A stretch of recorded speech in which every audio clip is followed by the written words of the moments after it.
We have to remember that Obama was allegedly on the telephone every week with Erdogan, urging him on, playing on his vanity, playing to his ambition.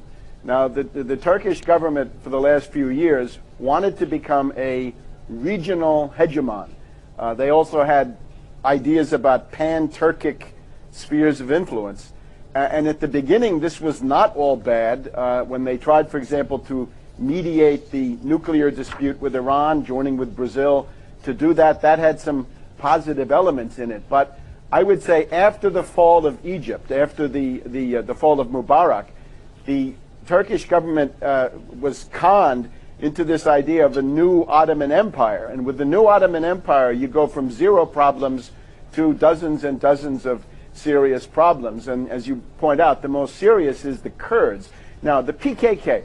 Who is the PKK? Well, Seymour Hersh has informed us in recent years that the CIA supports the PKK. The CIA tries to use the PKK against Iran.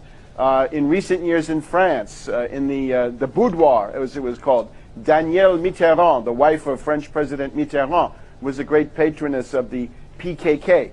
Less than a year ago, Avigdor Lieberman, the Israeli foreign minister, said that Israel would start supporting the PKK to punish Turkey for the behavior of the Turks in the Mavi Marmara Gaza flotilla.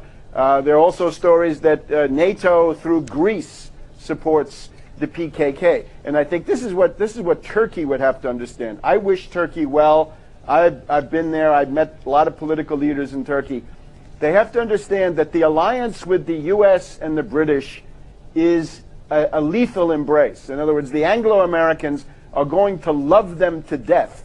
They will play them against Syria in the full knowledge that the blowback from that conflict is likely to destroy modern Turkey. So they should cease and desist.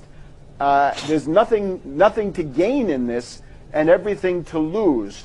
And it has a lot to do, I'm afraid, with the psychology of Erdogan and Davutoglu, who have been essentially conned by Obama. And naturally, this question of Russia does loom very large. You know, in the 19th century, there was a Russo-Turkish war every 20 years. Now, in recent decades, there hasn't been a Russo-Turkish war, but you're getting into a geometry where you really don't want to go.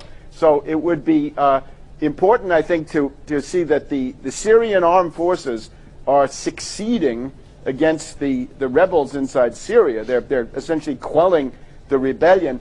And at the same time, it looks like the center of gravity may well shift to Saudi Arabia and Qatar and these places where I think some kind of revolutionary action, an authentic revolutionary action, is actually coming forward. But right now, the Turks have turned over their entire southern region to the CIA. The CIA is running wild. The CIA rules the hotels of Iskandarun, filling them up with al-Qaeda terrorists. The CIA rules the Adana base there near Incirlik. So they've essentially invited in all of these terrorist elements, and the blowback will be severe.